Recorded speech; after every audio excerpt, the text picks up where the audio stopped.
বিশ্বনবী মক্কা থেকে যখন মদিনায় যায়, হিজরতের সময় বিশ্বনবী সূরাত ইয়াসিনের প্রথম 9টা আয়াত তেলাওয়াত করলেন।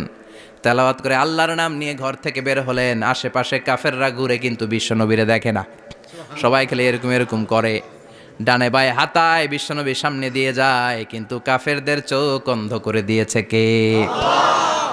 এজন্য কোরআন তেলাওয়াত করলে কাফেরদের চোখকে অন্ধ বানায় দেয় কে?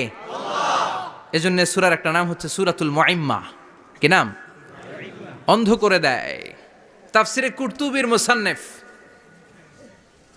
ইমাম আল কুরতুবি, ওনাকে জালিম বাদশা বন্দী করেছিল। ওনার তাফসিরে এসেছে উনি শক্তিশালী লোক ছিলেন, জেলখানা ভেঙে বাঁচার জন্য দিছে দৌড়।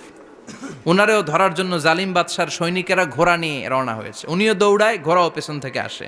ওমিয়া মানুষ কি ঘোড়ার দৌড়ের সাথে পারে? উনি হাঁটতে হাঁটতে হয়রান হয়ে এক বালুর ময়দানে যেয়ে ধপাস করে পড়েছেন।